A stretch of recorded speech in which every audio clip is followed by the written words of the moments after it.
Dr.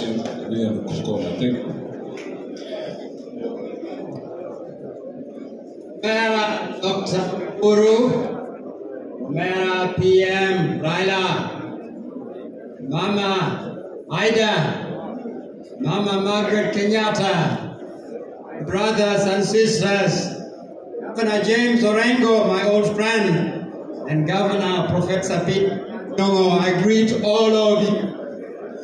I have come from Uganda with a strong delegation. There is no time to introduce them to you.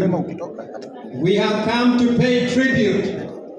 We have come to pay tribute to Wodlamogi, Oteramewa, Lawilwen, Oluma.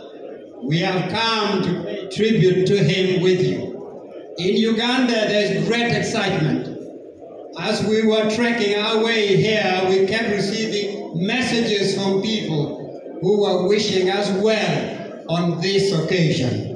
So PM and Dr. Uhuru and the entire family, thank you for organizing this. We thank you. Because of time constraint, I will be very schematic. We grew up in the powerful shadow in East Africa of the figures that you saw in the photograph that Dr. Michael Chege just showed us. Bildad Kagea, Agwin Quebec, Acheng Uneko, Pio Gama Pinto, Paul Gay. Later on we would add J.M. Kariuki, Taita Towet. We grew up in the powerful shadow of these nationalists. I, of course, didn't know Jaramogi then. I didn't know him in Kenya. But I was very fortunate I would get to know him in New York as his resident assistant.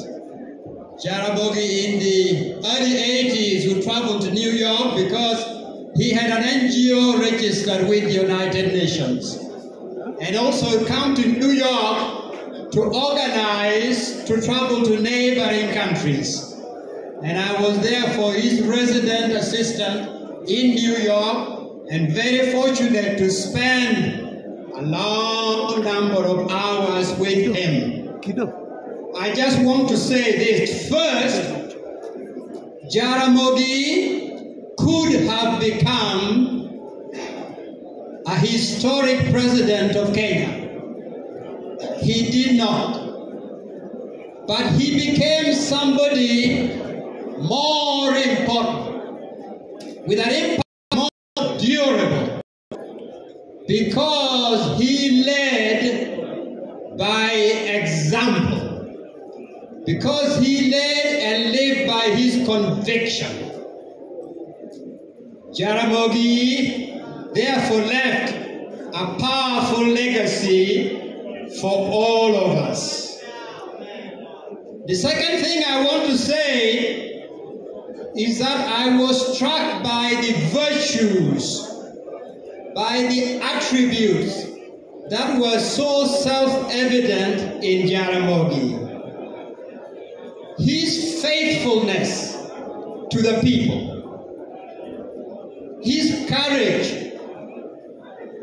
his sense of duty, his tenacity in the struggle, and very rare, his self-denial.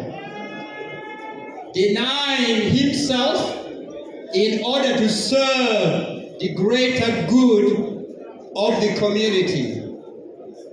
Jaramogi was also, in spite of his suffering for many years, always committed to reconciliation. These are attributes which, in my view, were not accidental. The Luo elders have attributes which are expected of them as Jodito Pacho. And these attributes of Jaramogi come straight from that tradition. May God bless him for all that. Thirdly, I was that Jaramogi, among the African leaders, was a deeply rooted leader, rooted in his own country, in his tradition, in the history of his people. That is what gave Jaramogi the confidence to be so open and so cosmopolitan, and to accept other cultures and traditions and not be threatened by any of that. He made friends all over. You cannot be a great leader in Africa if you are floating in thin air. You have no roots. It's like Okot Bitek's song of Laweno, without that being the authentic voice of his mother, written in the idiom and rhythm and meaning of his own people, it would not have made the impact it did.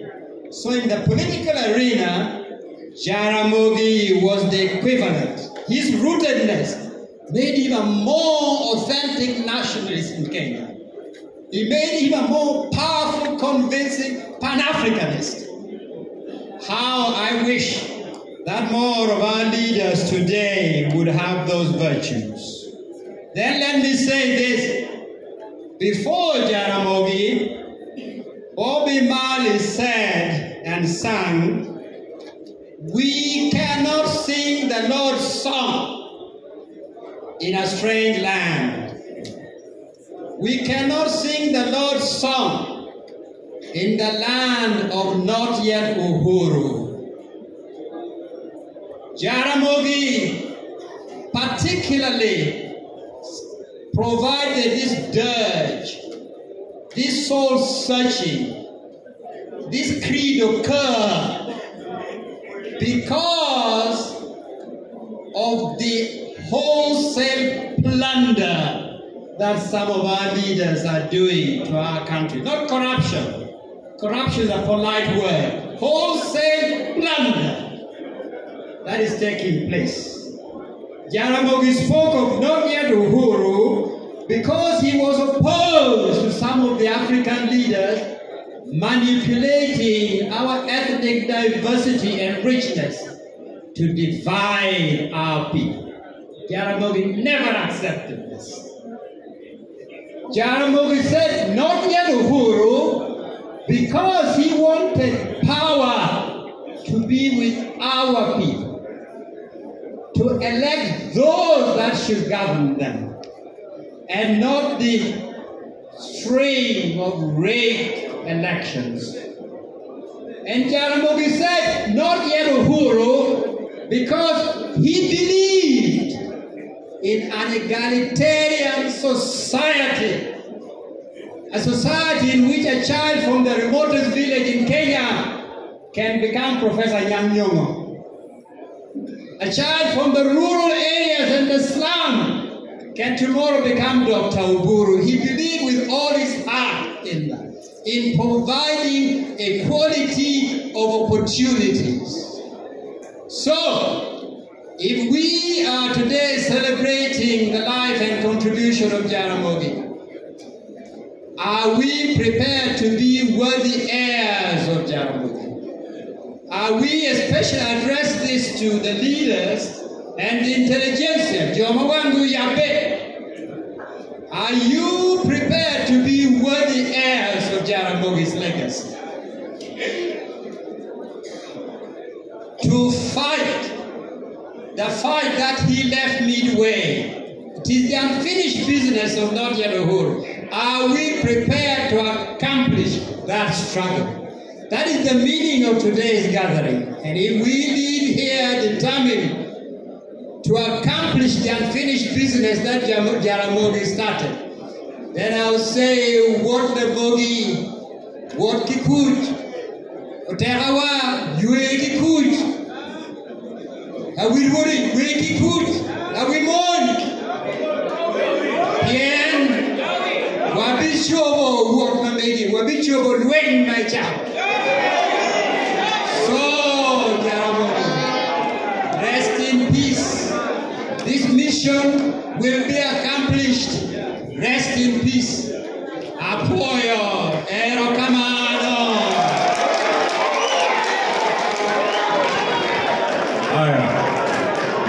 you come Olara and you speak naturally.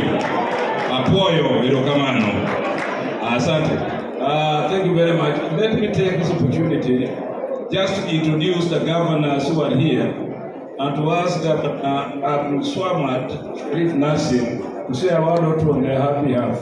We have today with us, apart from the First Lady, who is not a governor, my wife, she will be in that category. Thank you very much.